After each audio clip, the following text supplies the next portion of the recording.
Your presence is more than your present.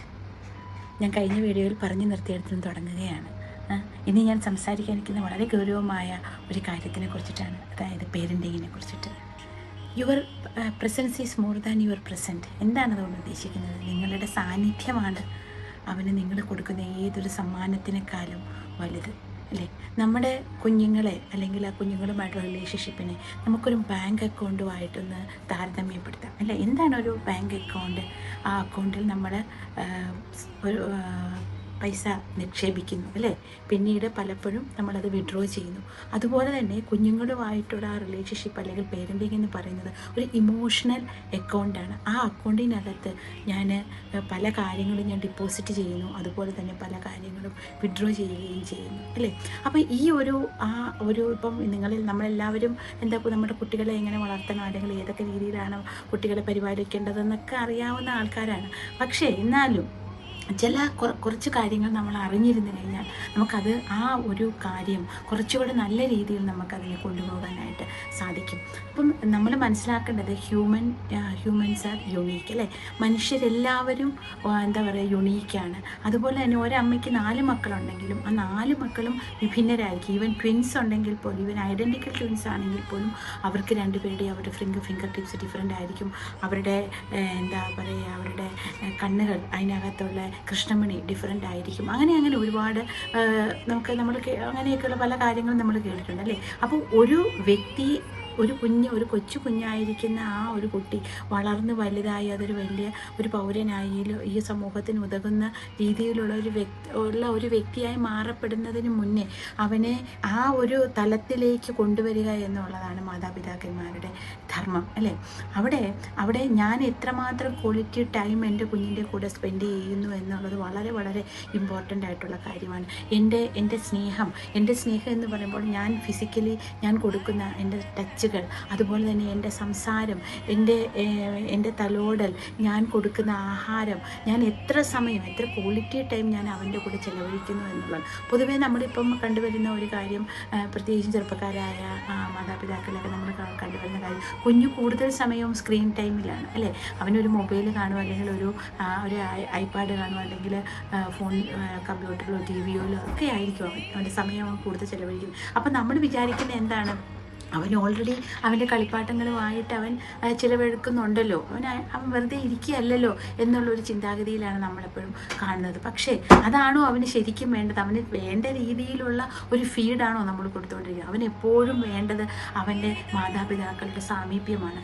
എൻ്റെ കൂടെ ഇരുന്ന് വളരുന്ന, അതായത് എൻ്റെ കാര്യം, ഞാനൊരു കുഞ്ഞായിരുന്ന സമയത്ത് എൻ്റെ അമ്മയുടെ കൂടെ അമ്മ വായിക്കുന്ന പുസ്തകങ്ങളിലൂടെയാണ് ഞാൻ ആദ്യം റീഡിങ് എന്താണെന്ന് മനസ്സിലാക്കി. അതായത് അമ്മയുടെ അടുത്ത് കിടന്നുകൊണ്ട് അമ്മ പുസ്തകം ഉറക്കെ വായിക്കുമ്പം അത് കേട്ട്, അങ്ങനെയാണ് എനിക്ക് ഒരു പുസ്തകം വായന ഒരു റീഡിങ് ഹാബിറ്റായിട്ട് മാറിയത്. ചെറിയ കാലങ്ങളിൽ ഈവൻ പരീക്ഷ എഴുതാൻ പോകുന്നത് പോലും അമ്മ എൻ്റെ പാഠപുസ്തകം വായിച്ച് അത് കേട്ടാണ് ഞാൻ പരീക്ഷയ്ക്ക് എഴുതി കുഞ്ഞിൽ നല്ല മാർക്കൊക്കെ വാങ്ങിച്ചത്. കാരണം അത് കേട്ടിട്ട് ആ ഓഡിറ്ററി സെൻസിലൂടെയാണ് ഞാൻ എൻ്റെ കാര്യങ്ങൾ കുഞ്ഞുകാലത്തിൽ ഞാൻ മനസ്സിലാക്കിയിരുന്നത്.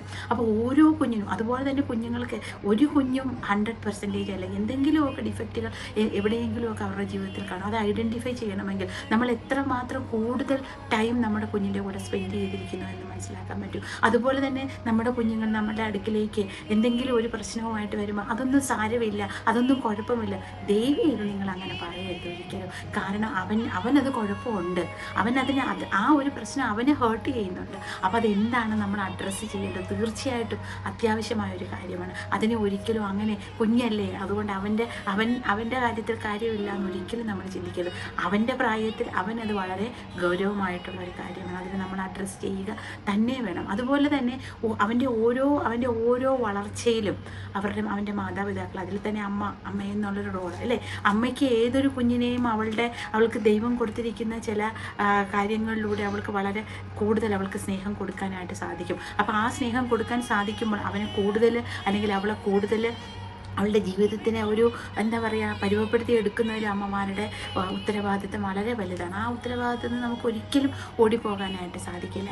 അപ്പോൾ ഓരോ കുഞ്ഞും ആ കുഞ്ഞ് വളരേണ്ട ഒരു ആരോഗ്യകരമായ ചുറ്റുപാടിൽ, അതായത് എന്തും തുറന്നു പറയാനുള്ള ഒരു സ്വാതന്ത്ര്യം ആ കുഞ്ഞിനുണ്ടാകണം. അപ്പം എനിക്ക് 2 പെൺകുട്ടികളാണ്. അപ്പം എൻ്റെ ഇതിൽ ഞാൻ ഭയങ്കര വലിയൊരു ബെറ്റർ മദറാണെന്നൊന്നും ഞാൻ അവകാശപ്പെടുന്നില്ലെങ്കിൽ പോലും ഞാൻ എൻ്റെ കുഞ്ഞുങ്ങളെ ബോൾഡാക്കി വളർത്താനായിട്ട് ഞാൻ ശ്രമിച്ചിട്ടുണ്ട്. അവർക്ക് എന്ത് കാര്യം തുറന്നു പറയാനുള്ള ഒരു സ്വാതന്ത്ര്യം, അവർക്ക് ഇഷ്ടമുള്ളത് പഠിക്കാനും അവർക്ക് ഇഷ്ടമുള്ള കാര്യങ്ങൾ പറയാനും വീട്ടിൽ അവർക്ക് ഒരു വോയിസ് ഉണ്ട്. അത് വളരെ ചെറുതിലേ തൊട്ട് തന്നെ ഞാനത് അവരെ ശീലിപ്പിച്ചിട്ട് തന്നെയാണ് വളർത്തി. പലപ്പോഴും നമ്മുടെ കുഞ്ഞുങ്ങൾ, ഞാൻ പറയുന്നതെല്ലാം കേൾക്കുന്ന കുട്ടി വളരെ എന്താ പറയുക, അവന് വളരെ അനുസരണയുണ്ട് അല്ലെ, അനുസരണയുള്ളൊരു കുട്ടി, അച്ഛനും അമ്മയും പറയുന്നതെല്ലാം കേൾക്കുന്നിട്ട് വളരെ അനുസരണയോടുകൂടി ജീവിക്കുന്ന ഒരു കുട്ടിക്ക് അവൻ്റെ യഥാർത്ഥത്തിലുള്ള ഒരു സ്വഭാവം ഒരു പക്ഷേ ഈ അച്ഛൻ്റെ അമ്മയുടെ നിന്ന് മാറി അവനെ ഒരു ഹോസ്റ്റലിലോ അല്ലെങ്കിൽ വേറൊരു അന്യദേശത്തേക്കൊക്കെ വിടുമ്പോഴാണ് അവർക്ക് ആ സ്വാതന്ത്ര്യം കിട്ടുമ്പോൾ ആ സ്വാതന്ത്ര്യം അവർ വെച്ചത് വേറൊരു രീതിയിലായിരിക്കും ഉപയോഗിക്കുന്നത്. അതുപോലെ വീട്ടിൽ സ്നേഹം കിട്ടാത്ത കുഞ്ഞ് പുറത്തത് സ്നേഹം തേടി പോവുക തന്നെ ചെയ്തു.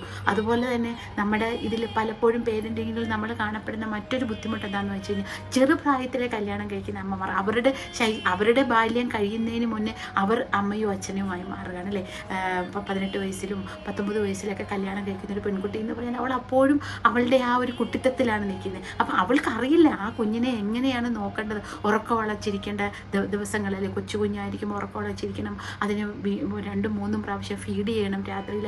അപ്പം ഇതൊക്കെ ആ ഒരു ബാല്യം പൂർണ്ണമായി വിട്ടുപോകാത്ത ആ അമ്മയെ സംബന്ധിച്ചിടത്തോളം അത് വളരെ ബുദ്ധിമുട്ടുള്ള കാര്യമാണ്. അപ്പോൾ കുടുംബത്തിൻ്റെ സപ്പോർട്ട്, അപ്പം നമ്മുടെ കുഞ്ഞുങ്ങളെ നമ്മൾ എത്ര കാലമാണ് സപ്പോർട്ട് ചെയ്യേണ്ടത് എന്ന് വെച്ച് കഴിഞ്ഞാൽ, നമ്മൾക്ക് ജീവനുള്ള അത്രയും കാലം നമ്മുടെ കുഞ്ഞുങ്ങൾ നമുക്ക് കുഞ്ഞുങ്ങൾ തന്നെയാണ്. അപ്പം അവർ നമ്മളിൽ നിന്ന് വിട്ട് കല്യാണം കഴിച്ച് വേറൊരു കുടുംബത്തിലേക്ക് പോയാലും എന്ത് ഒരു പ്രശ്നം ആ വീട്ടിൽ അവർക്ക് ഫേസ് ചെയ്യേണ്ടി വന്നാലും അവർക്ക് ഓടി വരാൻ പറ്റുകയും അവർക്ക് തുറന്ന് സമ്മതിക്കാൻ പറ്റുകയും അവർ പറയുന്ന കാര്യങ്ങളിൽ അതിനൊരു കാമ്പുണ്ടെന്ന് മനസ്സിലാക്കി അതിന് പ്രതികരിക്കുക, അവരെ ചേർത്തണയ്ക്കാനും നമുക്ക് കഴിയുമ്പോൾ മാത്രമേ നമ്മുടെ പേരൻറ്റിങ് കംപ്ലീറ്റ് ആയി എന്ന് നമുക്ക് പറയാൻ സാധിക്കുള്ളൂ. അപ്പം നിങ്ങൾ ഏത് പ്രായത്തിലുള്ള ഒരു കുട്ടിയുടെ അമ്മയോ അച്ഛനോ ആയിരിക്കട്ടെ, ഈ പറഞ്ഞ കാര്യങ്ങൾ ഒന്നുകൊണ്ട് നിങ്ങളൊന്ന് വളരെ സീരിയസ് ആയി വളരെ ഗൗരവമായിട്ട് എന്നിട്ടൊന്ന് ചിന്തിച്ച് നോക്കൂ.